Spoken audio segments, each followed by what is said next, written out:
नमः शिवाय। प्यारे भक्तों, आज आप सभी श्रवण करें सोमवार व्रत की महापुण्य फल देने वाली कथा। सोमवार का व्रत चंद्रदेव और भगवान भोलेनाथ की अर्चना हेतु किया जाता है। इस व्रत को श्रद्धा पूर्वक करने से मानसिक कलेशों से छुटकारा मिलता है एवं सभी मनोकामनाएं पूर्ण होती है। सोमवार के दिन उपवास रखकर भगवान शंकर माँ पार्वती की पूजा अर्चना करनी चाहिए तथा दिन में एक बार भोजन करना चाहिए। सोमवार का व्रत रखने से स्त्रियों को पति पुत्र का सुख मिलता है। अब आइए हम श्रवण करते हैं सोमवार व्रत की पौराणिक कथा को बड़े ही श्रद्धा प्रसन्नचित मन से पूरा अवश्य सुनेगा और दूसरे भक्तों के पास भी शेयर कीजिएगा और कमेंट बॉक्स में हर हर महादेव अवश्य लिखेगा। कथा इस प्रकार है। किसी नगर में एक धनी व्यापारी रहता था। दूर दूर तक उसका व्यापार फैला हुआ था। नगर के सभी लोग उस व्यापारी का सम्मान करते थे। इतना सब कुछ संपन्न होने के बाद भी वह व्यापारी बहुत दुखी था, क्योंकि उसका कोई पुत्र नहीं था, जिस कारण अपने मृत्यु के पश्चात व्यापार के उत्तराधिकारी की चिंता उसे हमेशा सताती रहती थी। पुत्र प्राप्ति की इच्छा से व्यापारी प्रत्येक सोमवार भगवान शिव का व्रत पूजा किया करता था और शाम के समय शिव मंदिर में जाकर शिव जी के सामने घी का दीपक जलाया करता था। उसकी भक्ति देखकर माँ पार्वती प्रसन्न हो गई और भगवान शिव से उस व्यापारी की मनोकामना पूर्ण करने का निवेदन किया। भगवान शिव बोले, इस संसार में सबको उसके कर्म के अनुसार फल की प्राप्ति होती है। जो प्राणी जैसा कर्म करते हैं उन्हें वैसा ही फल प्राप्त होता है। शिव जी द्वारा समझाने के बावजूद माँ पार्वती नहीं मानी और उस व्यापारी की मनोकामना पूर्ति हेतु वे शिव जी से बार बार अनुरोध करती रही।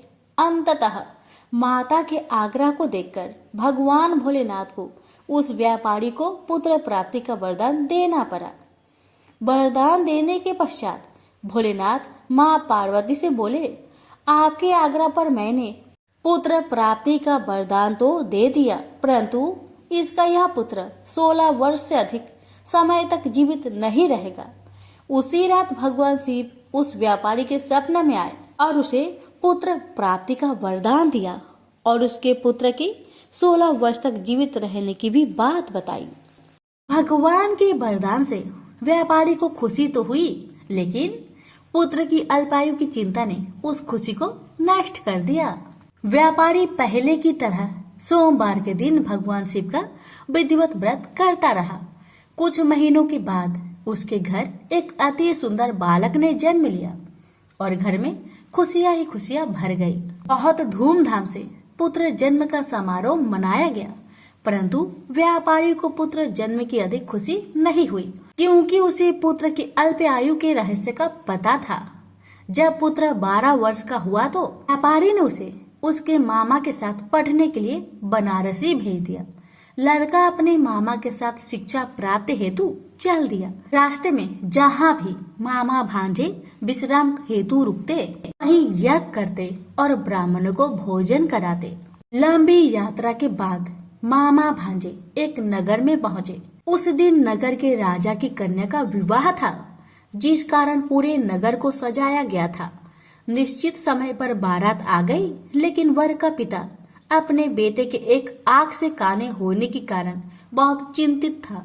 उसे भय था कि इस बात का पता चलने पर कहीं राजा विवाह से इनकार न कर दे, इससे उसकी बदनामी भी होगी। जब वर के पिता ने व्यापारी के पुत्र को देखा तो उसके मस्तिष्क में एक विचार आया। उसने सोचा, क्यों ना इस लड़के को दुल्हा बनाकर राजकुमारी से विवाह करा दूं।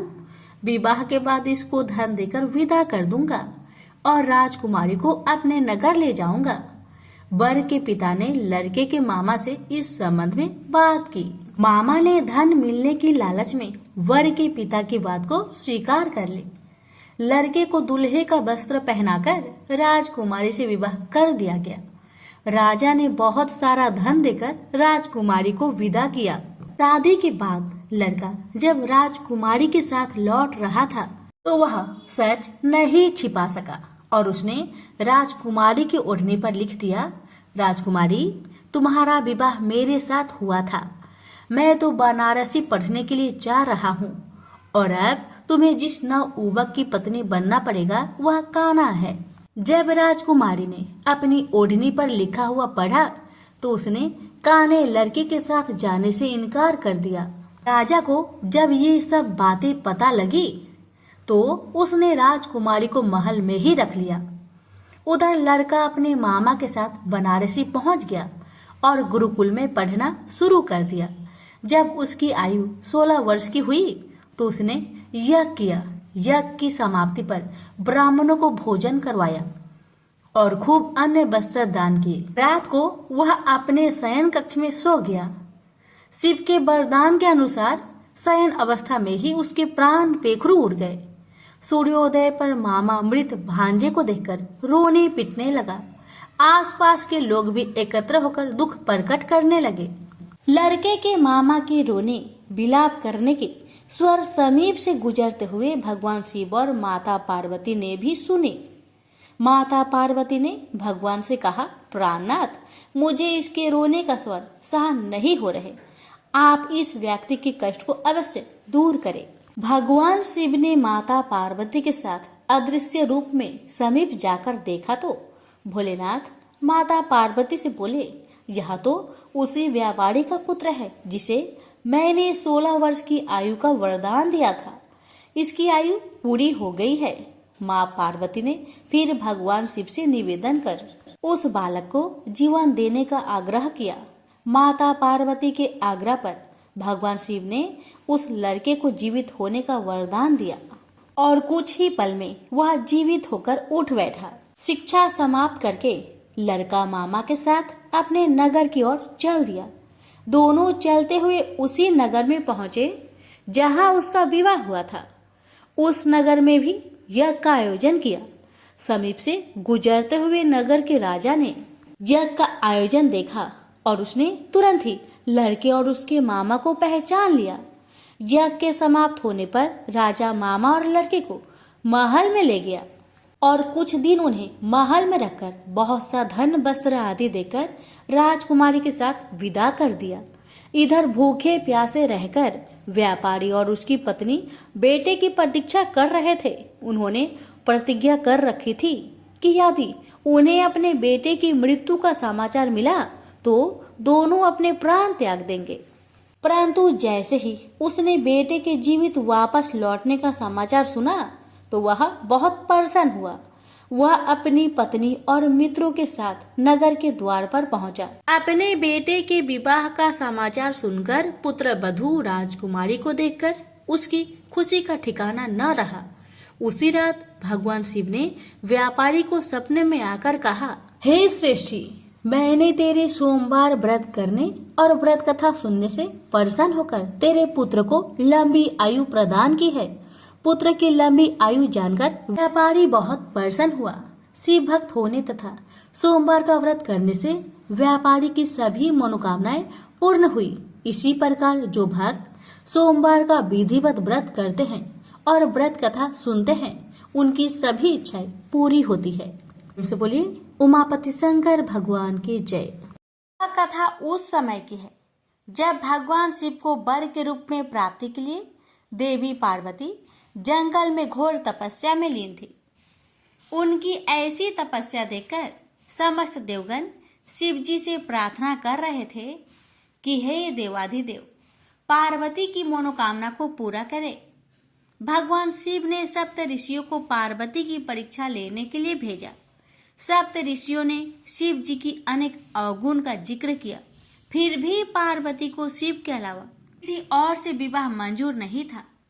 विवाह से पहले जगत पिता शिव अपने होने वाली पत्नी पार्वती में इस जगत के सभी प्राणियों के प्रति उनकी दया भाव को लेकर आश्वस्त होना चाहते थे। इसलिए शिव जी ने स्वयं भी पार्वती की परीक्षा ली। भगवान भोलेनाथ पार्वती की तपस्या से खुश होकर एक दिन प्रकट हुए और वरदान देकर पुनः अंतर्ध्यान हो गए। उसके कुछ ही देर बाद वही पास के एक तालाब में विशाल मगरमच्छ ने एक बालक को पकड़ लिया। बालक अपने प्राण की रक्षा के लिए चिल्लाने लगा। पार्वती से उस बालक की चीख सुनी नहीं गई। द्रवित हृदय से करुणामयी माता पार्वती उस तालाब की ओर भागी।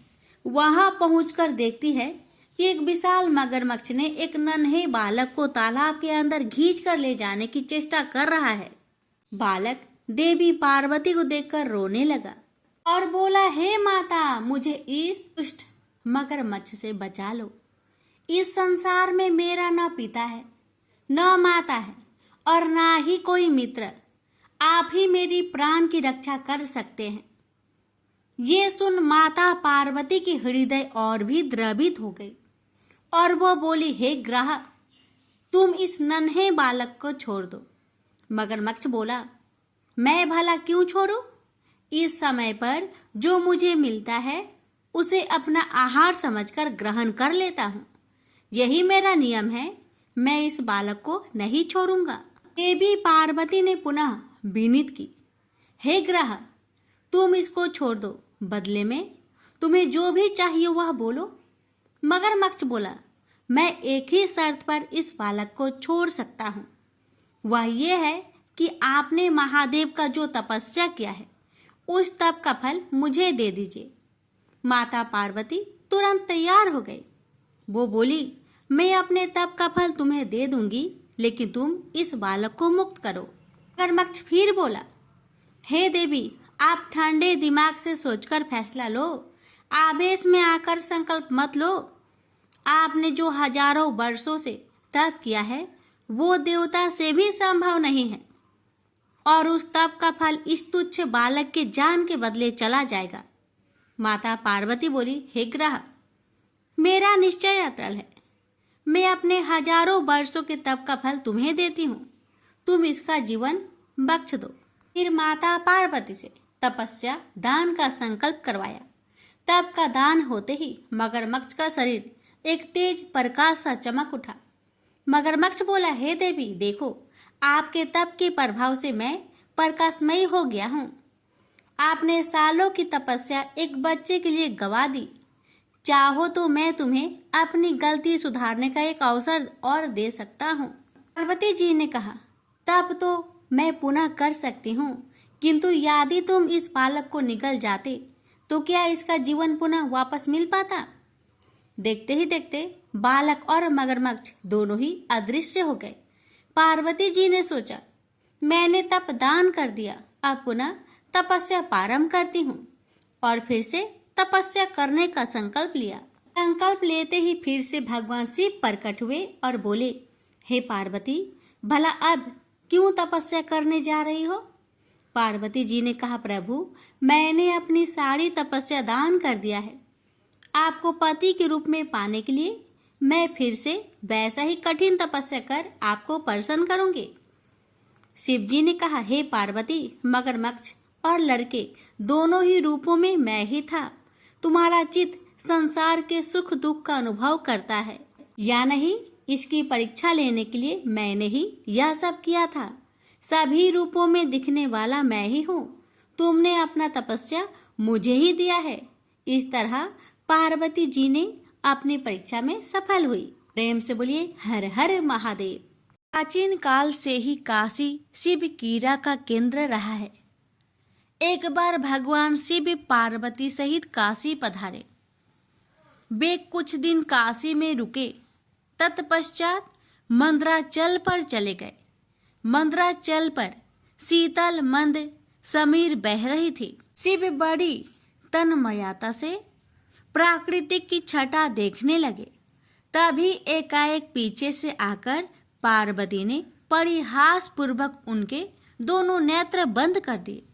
पार्वती के हाथों के पसीने और शिव के चेहरे की तेज से शिव के नेत्रों के कोर से पानी टपक गया और उससे एक कारल मुख, भयंकर, क्रोधी, अंधा और कृष्ण वर्ण का बालक पैदा हो गया।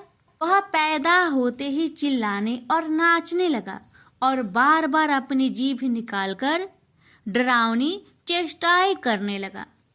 यह देख पार्वती भयभीत हो गई। उन्होंने शिव से उस विकराल बालक के विषय में पूछा, तो शिव ने बताया कि वह उन्हीं का पुत्र है जो नेत्रों से पानी बहकर गिरने के कारण उत्पन्न हो गया है। पार्वती ने उसके पालन पोषण का दायित्व अपने सखी को सौंप दिया और वह बालक उनकी सखी द्वारा पोषित होने लगा। पार्वती जी ने उनका नाम अंधक रखा। इसी बीच हिरण्यकशिपु का भाई हिरण्याक्ष शिव की तपस्या में तत्लीन था। उसकी तपस्या से प्रसन्न होकर शिव प्रकट हुए और उन्होंने उससे वर मांगने को कहा। उठो पुत्र, मैं तुम्हारे तप से प्रसन्न हूँ, बोलो क्या वर मांगते हो। हिरण्याक्ष बोला, भगवान मुझे एक पुत्र की कामना है। मेरे भाई के तो 4 पुत्र हैं, किंतु मेरी पत्नी की गोद खाली है। कृपया मुझे पुत्र प्राप्ति का वरदान दे। शिव बोले, तुम्हारे भाग्य में पुत्र प्राप्ति का योग नहीं है दैत्यराज, लेकिन मैं तुम्हें अपना पुत्र दे सकता हूँ। वह अंधा है परंतु बहुत बलशाली है। भविष्य में वह महाबलवान पुरुष बनेगा। यह कहकर शिव ने अंधक को हिरण्याक्ष के हाथों में दे दिया। हिरण्याक्ष अंधक को लेकर खुशी खुशी अपने राज्य लौट गया। अंधक राजमहल में बड़ा होने लगा। तभी देवासुर संग्राम छिड़ गया और भगवान विष्णु द्वारा हिरण्याक्ष मारा गया। हिरण्याक्ष का बड़ा भाई हिरण्यकशिपु छिपकर भाग निकला। हिरण्याक्ष के मरने के बाद राजमहल में अंधक की उपेक्षा होने लगी। उसके अन्य चचेरे भाई और संगी साथी उसे चिढ़ाने लगे। इससे अंधक दुखी रहने लगा। एक दिन उनके व्यवहार से तंग आकर वह तपस्या करने निकल पड़ा और एक निर्जन वन में पहुंचकर ब्रह्मा जी की साधना में लीन हो गया। तप करते हुए उसे कई वर्ष बीत गए। उसके तप से प्रसन्न होकर ब्रह्मा जी प्रकट हुए और उससे वर मांगने को कहा। अंधक ब्रह्मा जी के चरणों में गिरकर बोला, पितामह मुझे ऐसा वर दीजिए कि मेरा अपमान करने वाले मेरे सभी भाई मेरी दास्ता करे, मेरे दिव्य नेत्र हो जाए, मेरी किसी के द्वारा मृत्यु ना हो। यह सुनकर ब्रह्मा जी बोले, और सब तो ठीक है बस, तुम्हारे नेत्र दिव्य हो जाएंगे। तुम्हारे सारे भाई भी तुम्हारा दास्ता स्वीकार कर लेंगे, किंतु तुम मनुष्य हो और काल चक्र का नियम है कि कोई भी मनुष्य मृत्यु से अछूता नहीं रह सकता। अंधक बोला, तो फिर ऐसा ही वरदान दीजिए कि मेरे शरीर से निकले रक्त की एक एक बूंद से मेरे जैसे पराक्रमी वीर उत्पन्न हो जाए।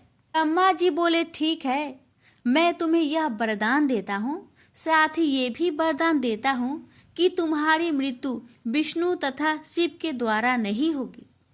अंधक को वरदान देकर ब्रह्मा जी अंतर्ध्यान हो गए और अंधक वरदान पाकर एकदम सुपुष्ट एवं नेत्रवान पुरुष बन गया। वह वापस दैत्यपुरी लौट आया। वरदान प्राप्त करके वह बेहद कामुक हो गया। उसके अत्याचारों से नाग, यक्ष तथा देव गंधर्व सभी दुखी रहने लगे। वे सब ब्रह्मा जी की शरण में पहुंचे, किंतु ब्रह्मा जी ने उन्हें कोई अवशासन नहीं दे सके, क्योंकि अंधकासुर उन्हीं के वरदान स्वरूप तो यह उत्पात मचाए हुए था। आखिर निराश होकर सब लोग शिव के पास पहुंचे और उन्हें अंधकासुर के अत्याचारों के बारे में अवगत कराया। शिव ने उन्हें आश्वस्त किया। आश्वस्त होकर वे अपने स्थानों को लौट गए। शिव पार्वती मंद्राचल पर्वत पर ठहरे हुए थे। तभी एक बार अंधक अपनी सेना के साथ मंद्राचल पर्वत पर पहुंचा। पर्वत की सुरमया देखकर वह विभोर हो उठा। उसने सोचा, कितना सुंदर स्थान है, क्यों न यहाँ अपने लिए एक अस्थायी नगर का निर्माण करा दिया जाए। यह सोच उसने अपने एक सेवक को आदेश दिया, तुम कोई उचित स्थान तलाश करो जहाँ हमारे लिए एक शानदार महल बन सके। आज्ञा पाकर सेवक उचित स्थान की खोज में निकल पड़ा। कुछ दूर जाने पर उसे एक जटाधारी पुरुष तप करता दिखाई दिया। उसके समीप ही एक सुंदर स्त्री बैठी हुई थी। उसने सोचा, वाह क्या सुंदरी है, लेकिन यह इस तपस्वी के पास क्या कर रही है? इसे तो राजमहल की शोभा होनी चाहिए। चलकर महाराज को सूचित करूं। यह सोचकर वह वापस लौट आया और अंधक को सारा वृत्तांत कह सुनाया। सुनकर अंधक बोला, फिर से जाओ और उस सुंदरी को उठाकर मेरे पास ले आओ और उसके साथ के तपस्वी पुरुष को कह देना कि मैं दैत्यराज अंधक का दूत हूँ और उनके लिए इस सुंदरी को ले जाना चाहता हूँ। दूत पुनः उसी स्थान पर जा पहुंचा। तब तक शिव भजन पूजा से निवृत्त हो चुके थे। उसने अपने स्वामी अंधक का आदेश उन्हें कह सुनाया। सुनकर शिव ने उनसे कहा, जाओ अपने महाराज से कह देना कि किसी की पत्नी पर कुदृष्टि डालना बहुत ही अनुचित कार्य होता है। यह सुनकर दूत वापस लौट आया। उसने अंधक को शिव द्वारा दिया गया उत्तर सुना दिया। सुनकर अंधक गुस्से से आग बबूला हो उठा। वह अपनी सेना की एक टुकड़ी लेकर शिव पर टूट पड़ा, लेकिन शिव के गण वीरभद्र ने उन्हें मारकर भगा दिया। अंधक के सेनापति नील ने मायावी हाथी का भेष धारण किया और वह शिव गणों की ओर लपका। यह देख वीरभद्र ने तुरंत सिंह का भेष धारण कर लिया और नील का वध कर डाला। दूसरी ओर नंदी अंधक से युद्ध कर रहा था। उसने इतने प्रबल वेग से आक्रमण किया कि अंधक को जान बचाने के अलावा और कुछ न सूझ सका और वह अपनी सेना सहित भाग गया। अंधक के पराजित होकर भागने के पश्चात शिव पशुपत नामक व्रत करने लगे। पार्वती को उन्होंने मंद्राचल स्थित देवी मंदिर में भेज दिया और शिव के गण देवी के मंदिर पर पहरा देने लगे। अंधक अपनी पराजय को न भूल सका। उसने पुनः सेना एकत्र की और हमला कर घनघोर युद्ध छिड़ गया। अंधक ने नंदीश्वर को मूर्छित कर दिया। देवर्षि नारद द्वारा यह समाचार विष्णु तक पहुंचाया गया। इंद्र आदि को भी यह संदेश भेजा गया। देखते ही देखते देवों की एक विशाल सेना मंद्राचल पर आ जुटी। देव और दैत्यों में भयानक युद्ध छिड़ गया, लेकिन दैत्यों की प्रबल मार के आगे देवताओं की हार होने लगी। उनके पैर उखड़ने लगे। अंधक ने एक बार फिर शिव के पास संदेश भिजवाया कि उस स्त्री को मुझे सौंप दो और अपनी जान बचा लो, अन्यथा शीघ्र ही अन्य देवों के साथ साथ तुम्हें भी यमलोक पहुंचना पड़ेगा। यह संदेश सुनकर शिव के नेत्र जल उठे। उन्होंने हुक्कार भरते हुए अपना त्रिशूल उठा लिया। तभी घबराया हुआ नंदी वहां पहुंचा और शिव से बोला, प्रभु, दैत्य सेना बहुत ही प्रबल है। हमारे समस्त गण मारे गए। देवता मैदान छोड़कर भाग निकले। मैं किसी तरह जान बचाकर आया हूँ। शिव बोले, धैर्य रखो नंदीश्वर, उस दैत्य का अंत समय आ पहुंचा है। मैं स्वयं युद्ध भूमि में चलता हूँ। यह कहकर शिव युद्ध भूमि में पहुंचे और अंधक से भिड़ गए।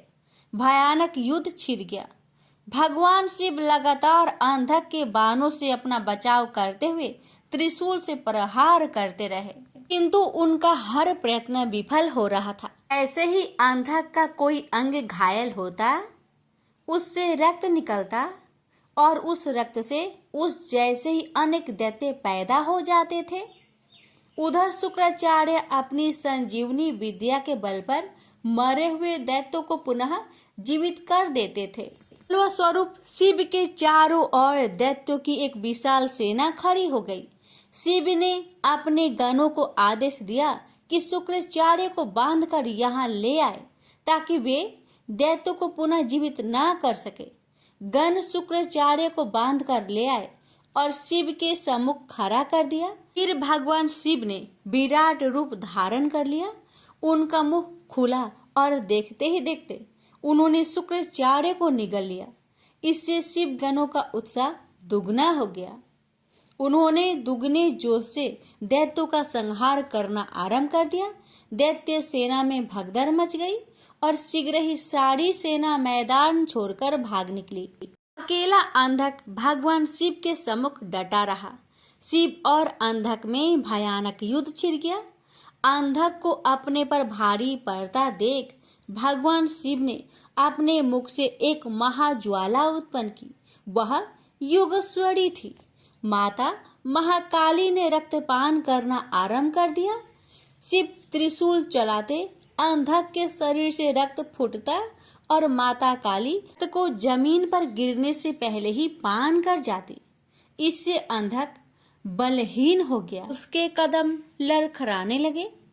भगवान शिव ने उसके हृदय को निशाना बनाकर त्रिशूल चलाया और अंधक का हृदय बेध दिया। साथ ही उसे त्रिशूल को ऊपर टांग दिया। अंधक के गिरते रक्त को नीचे खड़ी काली सहित सभी योगिनियां जमीन पर गिरने से पहले ही अपने विशाल मुख में लुप्त करने लगी। फिर युद्ध शांत हो गया, लेकिन ब्रह्मा जी के वरदान स्वरूप अंधक नहीं मर सका।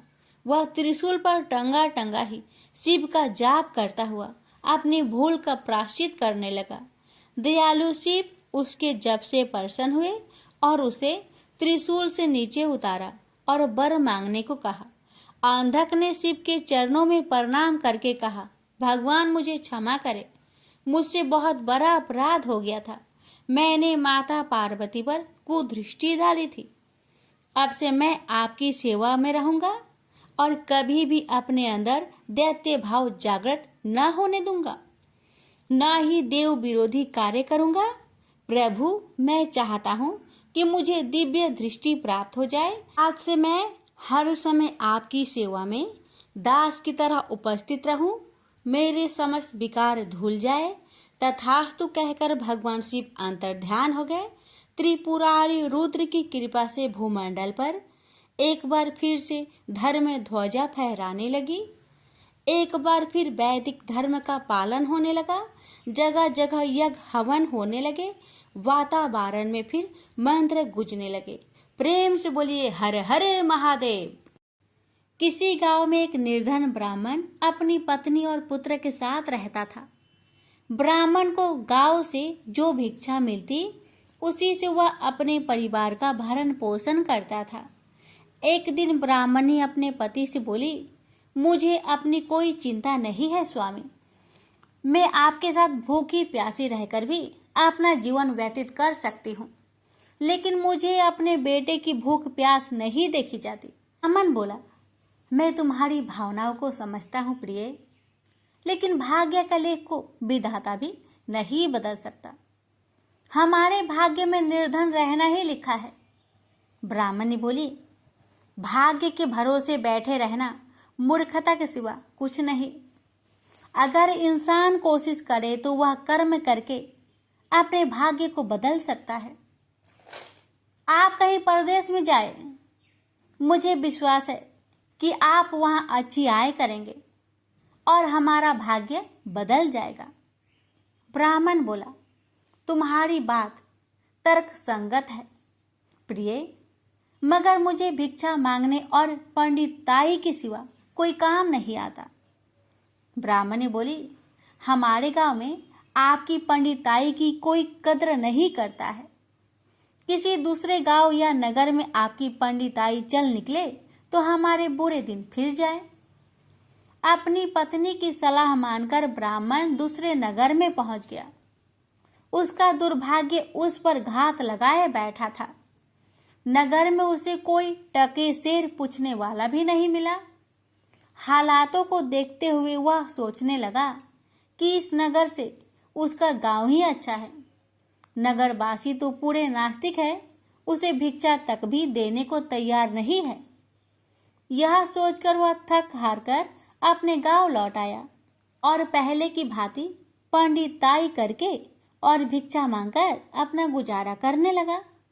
एक दिन वह भिक्षा मांगकर लौट रहा था, तभी उधर से भगवान शिव माता पार्वती के साथ गुजरे। उस निर्धन ब्राह्मण की हालत देखकर माता पार्वती ने ब्राह्मण की तरफ संकेत करते हुए भगवान शिव से कहा, आप उस ब्राह्मण को देख रहे हैं स्वामी? शिव बोले, हाँ, वह बहुत निर्धन है और दुखी भी है।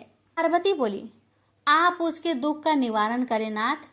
एक तो ब्राह्मण, दूसरे दरिद्र, मुझसे उसका दुख देखा नहीं जाता।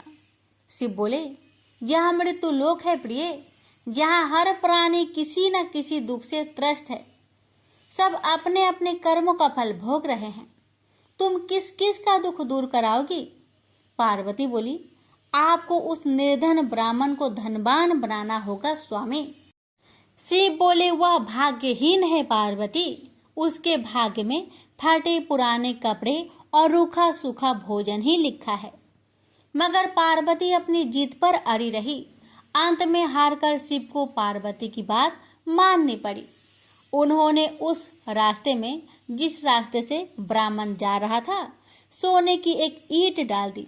अचानक ब्राह्मण को क्या सूझा? उसने सोचा कि वह आंखें बंद करके कितनी दूर चल सकता है।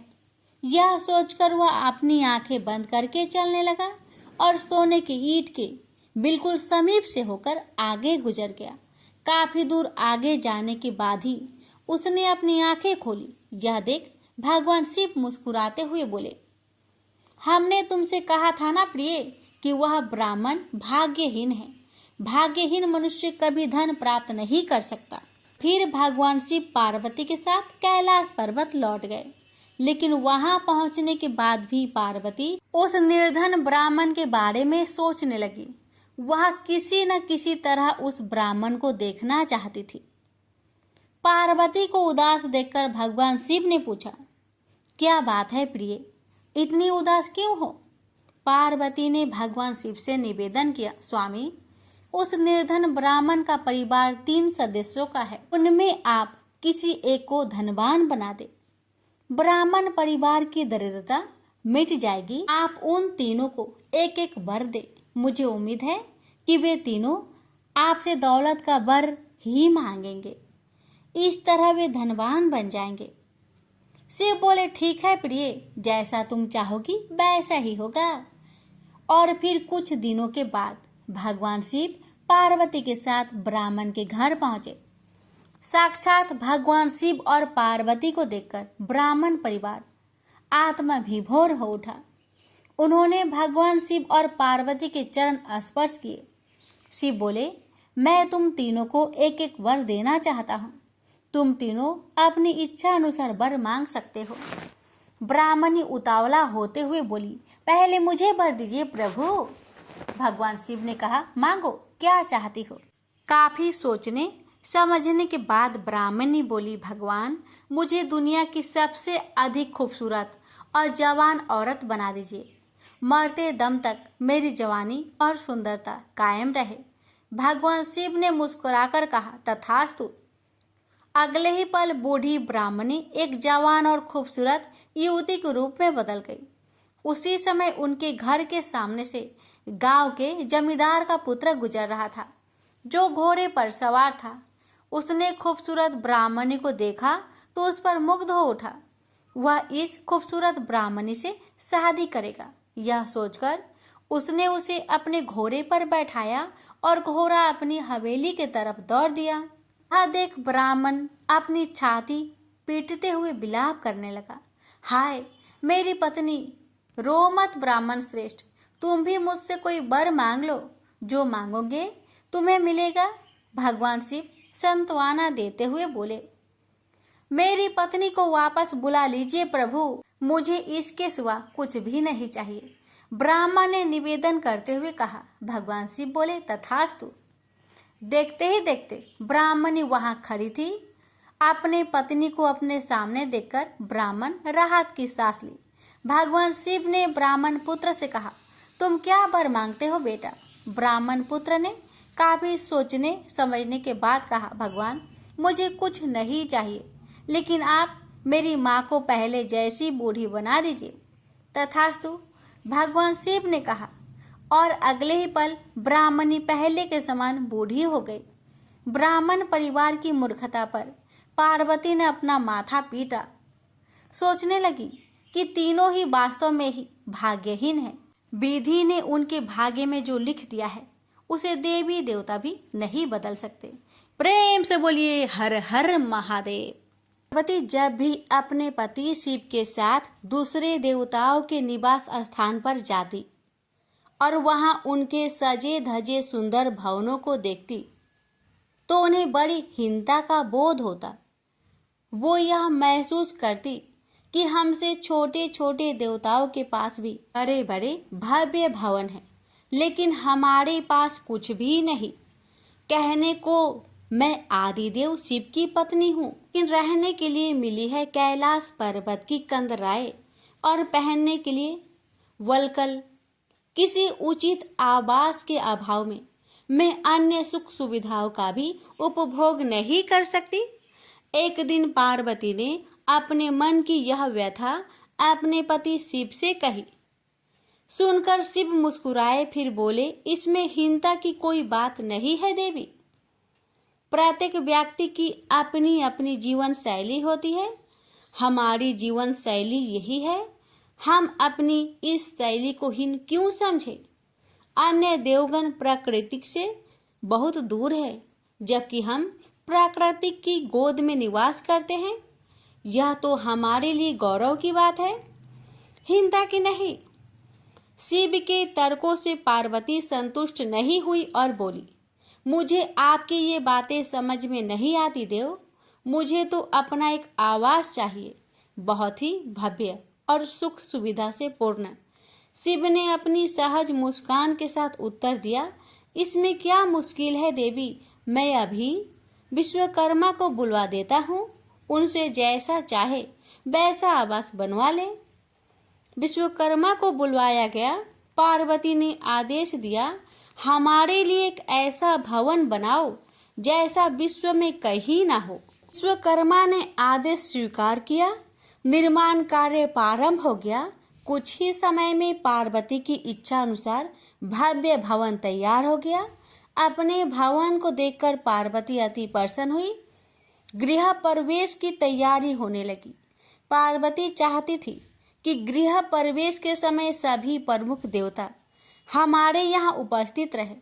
शिव ने अपनी सहमति दे दी। सभी प्रमुख देवी देवताओं को आमंत्रण भेजा गया। गृह प्रवेश के समय वे सब कैलाश पर्वत पर आ गए। उन्होंने पार्वती के भव्य भवन की भूरी भूरी प्रशंसा की। इन विश्व नियंता ब्रह्मा खामोश रहे। जब सब देवी देवता जाने लगे तो पार्वती ने ब्रह्मा जी से पूछा, देव, क्या आपको यह आवास पसंद नहीं आया? ब्रह्मा जी ने आश्चर्य व्यक्त करते हुए पार्वती से ही प्रश्न किया, देवी, मैंने ऐसा कब कहा? आपके चेहरे की भाव भंगिमा कुछ ऐसा ही कह रही है प्रभु। पार्वती ने अपनी शंका स्पष्ट की।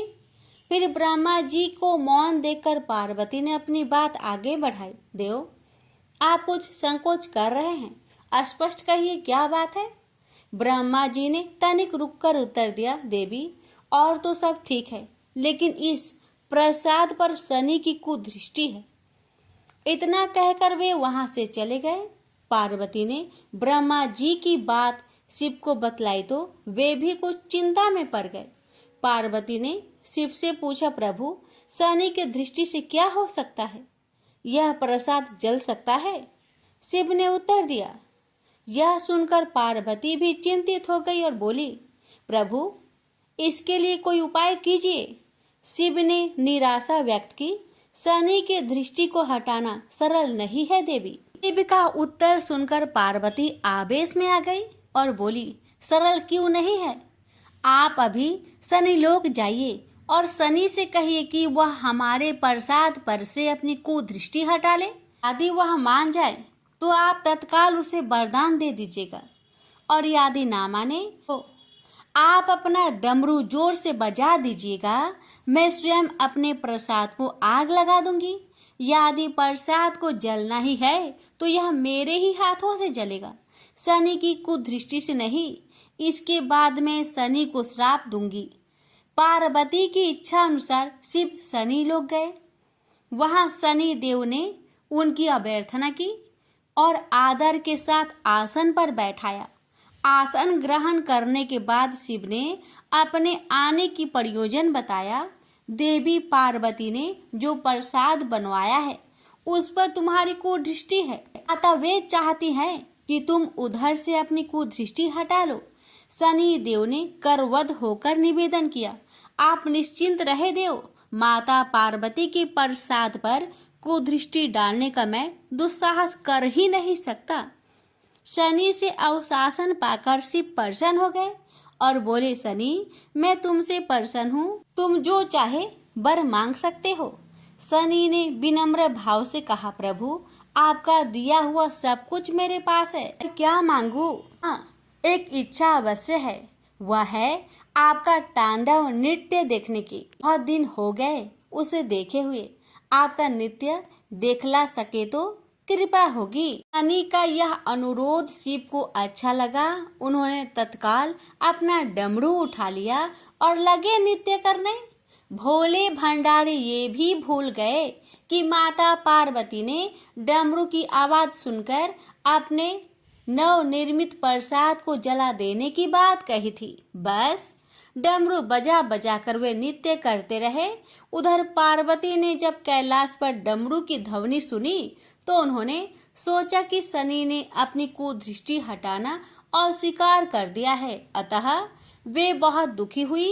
उन्हें लगा कि यदि मैं तत्काल अपने नव निर्मित आवास को आग लगा दूंगी तो वह शनि की कुदृष्टि से बच जाएगा। अतः उन्होंने स्वयं ही अपने प्रसाद में आग लगा दी। वह धू धू करके जल उठा। प्रसाद को जलता देख पार्वती का शनि पर क्रोध धीरे धीरे बढ़ने लगा और वे उसे श्राप देने के लिए तैयार हो गए। लेकिन उसी समय भगवान शिव वहां पहुंच गए। उन्होंने वहां प्रसाद को जलते देखा तो वे आश्चर्यचकित रह गए। उनकी समझ में ही नहीं आया कि यह कैसे हो गया। फिर अचानक उन्हें सब कुछ स्मरण हो आया। अपनी भूल का उन्हें एहसास हुआ। उन्होंने पार्वती जी को सब कुछ कह सुनाया। सच्चाई जानकर पार्वती को भी अपनी जल्दबाजी पर दुख हुआ। अब शनि को श्राप देने का कोई अर्थ नहीं था। प्रत्यक्षतः उसका कहीं कोई अपराध नहीं था। फिर भी पार्वती और शिव को यह लग रहा था कि यह सब हुआ शनि की कुदृष्टि से ही। लेकिन स्थिति को देखते हुए वे उसे दोषी नहीं ठहरा सकते थे। प्रेम से बोलिए हर हर महादेव, शनि महाराज की जय हो। श्रवण करेंगे शिव चालीसा। जय गणेश गिरिजा सोवन, मंगल मूल सुजान, कहत अयोध्या दास, तुम देहु अभय वरदान। जय गिरिजापति दीन दयाला, सदा करत संतन प्रतिपाला, भाल चंद्रमा सोहत नीके, कानन कुंडल नाग फनीके। अंग गौर सिर गंग बहाए, मुंड माल तन चार लगाए, वस्त्र खाल बाघंबर सोहे, छवि को देखी नाग मन मोहे। मैना मातु की हवी दुलारी, वाम अंग सोहत छवि न्यारी, कर त्रिशूल सोहत छवि भारी, करत सदा शत्रुन क्षयकारी। नंदी गणेश सोहे तह कैसे, सागर मध्य कमल है जैसे, कार्तिक श्याम और गणराउ या छवि को कहे जात न काऊ। देवन जब ही जय पुकारा, तब ही दुख प्रभु आप निवारा, किया उपद्रव तारक भारी, देवन सब मिली तुम ही जुहारी। तुरंत सडानन आप पठायो, लमनी मेष महामारी गिराओ, आप जलंधर असुर संहारा, सूयस तुम्हार विदित संसारा। त्रिपुरासुर सन युद्ध मचाई, सब ही कृपा कर लीन बजाई, किया तप ही भगीरथ भारी, पूरब प्रतिज्ञा तासु पुरारी। दानिन मह तुम सम कोई नाही, सेवक स्तुति करत सदाही, वेद नाम महिमा तौ गाई, अकथ अनादि भेद नहीं पाई। पर कट्टी उधती मंथन में ज्वाला, जरत सुरासुर भय विहाला, किन्ही दया तह करि सहाय, नीलकंठ तब नाम कहाई। पूरन रामचंद्र जबे किन्हा, जीत के लंक विभीषण तिन्हा, साहस कमल में हो रहे धारी, किन्हा परीक्षा तब ही पुरारी। एक कमल प्रभु राखे उजोई, कमल नयन पूजन चाह सोई। कठिन भक्ति देखी प्रभु शंकर, भय प्रसन्न दिए इच्छित वर। जय जय जय अनंत अविनाशी, कारत कृपा सबके घटवासी। दुष्ट सकल नित मोहि सतावे, भ्रमत रहो मोहि जनावे, त्राहि त्राहि मैं नाथ पुकारो, यो ही अवसर मोहि अनुबारो। हे त्रिशूल शत्रुन को मारो, संकट से मोहि आन उबारो। माता पिता भ्राता सब होई, संकट में पूछत नाही कोई। स्वामी एक है आस तुम्हारी, आए हरहु मम संकट भारी। धन निर्धन को देत सदा ही, जो कोई जाचे सो फल पाही। स्तुति की है विधि करे तुम्हारी, क्षमहु नाथ अब चूके हमारी। शंकर हो संकट के नाशन, मंगल कारण विघ्न विनाशन। योगी यति मुनि ध्यान लगावे, शारद नारद शीस नवावे। नमो नमो जय नमः शिवाय, सुर ब्रह्मादि के पार न लाए। जो यह पाठ करे मन लाई, तापर होत है शंभु सहाय। प्रिनिया जो कोई हो अधिकारी, पाठ करे सो पावन हारी। पुत्रहीन कर इच्छा जोई, निश्चय से ऊपर साध ते ही होई। पंडित त्रयोदशी को लावे, ध्यान पूर्वक होम करावे। त्रयोदशी व्रत करे हमेशा, ताके तनय नहीं रहे कलेसा। धूप दीप नेवत चढ़ावे, शंकर सम्मुख पाठ सुनावे। जन्म जन्म के पाप नसावे, अंत धाम शिवपुर में पावे। कहे अयोध्या दास आस तुम्हारी, जानी सकल दुख हरहु हमारी। नित्य नेम कर प्रताही, पाठ करो चालीसा। तुम मेरी मनोकामना, पूर्ण करो जगदीश। प्रेम से बोलिए हर हर महादेव। माता पार्वती की जय। शिव जी की आरती।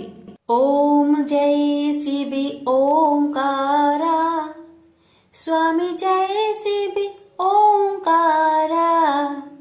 ब्रह्मा विष्णु सदा शिव, अर्धांगी धारा।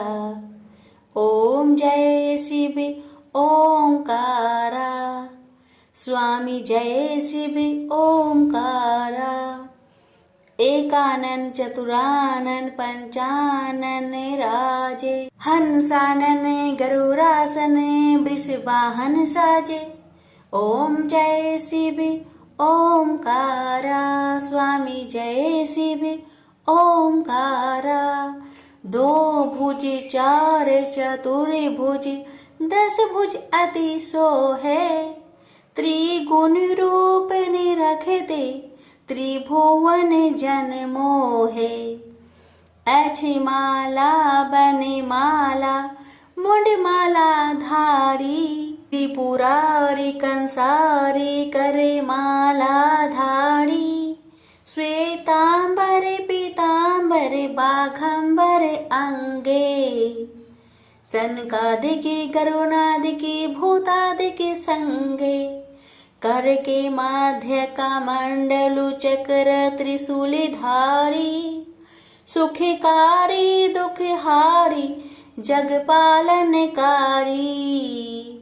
ब्रह्मा विष्णु सदा शिव, जानत अविवेका। मधु के टप दो मारे, सुर भयहीन करे। लक्ष्मी व सावित्री, पार्वती संगा। पार्वती अर्धांगी, शिव लहरी गंगा। पर्वत सोहे पार्वती, शंकर कैलासा। भांग धतुर का भोजन, भस्मी में बासा। जटा में गंग बहत है, गल मुंडन माला। शेष नाग लिपटावत, ओढ़त मृगी छाला। काशी में विराजे विश्वनाथ, नंदी ब्रह्मचारी। नीत उठ दर्शन पावत, महिमाति भारी। त्रिगुण स्वामी जी की आरती, जो कोई नरे गावे। कहत शिवानंद स्वामी, मनवांछित फल पावे। ओम नमः शिवाय, हर हर महादेव। माता पार्वती की जय।